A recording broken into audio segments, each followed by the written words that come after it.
نہایت مؤثر ہے سخت دل کو نرم کرنے میں. کسی ظالم کسی قاہر کی گرفت میں ہو آپ اسے پڑھا کریں, اللہ اس کے دل کو نرم کر دے گا. ایک عدالت میں کیس چل رہا تھا, ہم بہت پریشان تھے. خواب دیکھ کر کسی نے مجھے کہا قرآن کی وہ سورت کون سی ہے جو آپ لوگوں کو بتاتے ہیں, خود کیوں نہیں پڑھتے؟ الحمدللہ میں نے اسی وقت اٹھ کر وضو کر کے 41 بار پڑھی, فجر کی نماز میں تلاوت کی, اشراق میں پڑھی, عدالت تک جاتے ہوئے پھر 41 مرتبہ پڑھی. جب میں سامنے آیا مجسٹر مجھے کہتے ہیں مولانا آج آپ سے معافی مانگیں گے, آج آپ کو راضی کریں گے, آج آپ کی دعائیں لیں گے, آج جو آپ کہیں گے وہی کریں گے.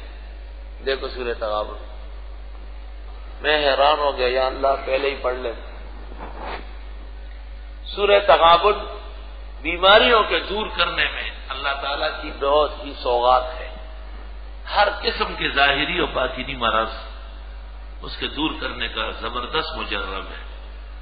اصل طریقہ تو یہ ہے کہ مریض کو بیچ میں بٹھایا اور چاروں طرف پڑھنے والے بیٹھ جائے.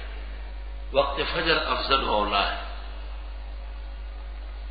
ورنہ کہیں بھی پڑھ کر کے دعا کی جا سکتی ہے, اور تیر پہ ہدف ہے سورہ تغابن کی دعا.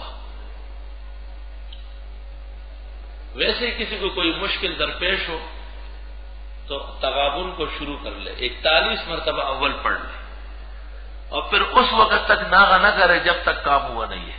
جس گل کو دل دیا ہے اور جس پھول پر فدا ہوں, یا وہ بغل میں آئے اور یا جان کفس سے چھوٹے, پیچھے نہ ہٹے. پھر انشاءاللہ روزانہ ایک دفعہ پڑھتے رہے.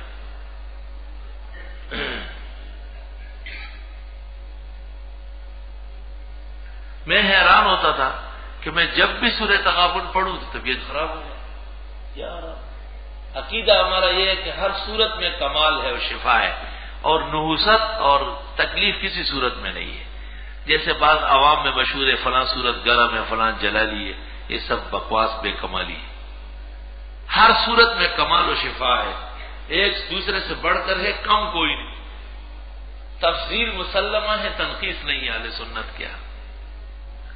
میں نے خواب دیکھا اور کسی نے کہا کہ گھبرانا نہیں, مضبوط ہو رہی ہے. گھبرانا نہیں, مضبوط. معلوم یہ ہوا کہ بعض وظیفوں کے پختہ کرنے میں بھی انسان کو کچھ دینا پڑتا ہے. اس لیے لوگ روزے رکھتے ہیں, تلاوت کرتے ہیں, خیرات کرتے ہیں, باقاعدہ پیسے بانٹتے ہیں تاکہ مصیبتیں حل ہو جائے. وہ ایک شخص غریب تھا اور گاؤں کے بڑے نمبردار کی بیٹی کے بارے میں کہا اس سے شادی کروں. بعض غریبوں کے خیالات بڑے ہوتے ہیں. نمبردار کو پتہ چلا عمر تو پختوں کے ملک والے ناغو والو ډېر زیات یہ بیا باندې لور نو خیر والو. اس نے مارا اس غریب کو, بہت پٹائی لگائی. کہا آئندہ میری بیٹی کا نام لینا. نمبردار نے اس شخص کی بے عزتی کے بعد دیکھا کہ وہ بیٹی جو تھی وہ پاگل ہو گئی, اور وہ گھر سے بغیر پوچھ کے, وہ بغیر پردے کے باہر نکلنا شروع کیا. وہ بڑا تنگ آیا. نوبت یہاں تک پہنچی کہ اس کو زنجیر سے باندھا گیا, اور وہ غریب آدمی جو تھا اس نے سورہ تغابن شروع کر دی.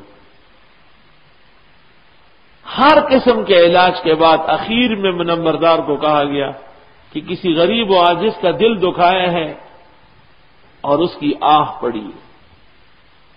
اس نے کہا کہ اس طرح ایک ہمارے گاؤں کا لڑکا ہے, وہ اس کا نام لیتا تھا.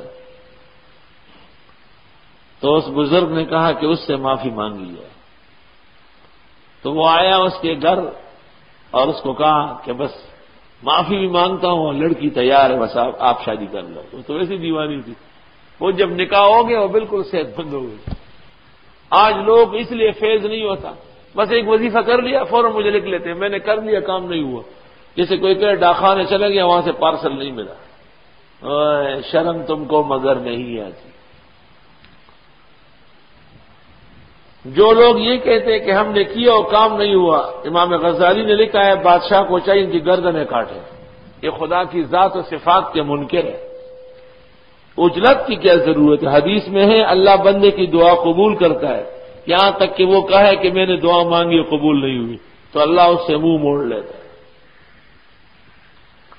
هو الذی خلقکم یسبح للہ ما فی السماوات و ما فی الارض، تسبیح کرتی اللہ کی ہر وہ چیز جو آسمان و زمین میں ہے، لہ الملک، اس کا راج ہے، ولہ الحمد، اس کے لیے شکر و حمد ہے، وہو علی کل شیء قدیر۔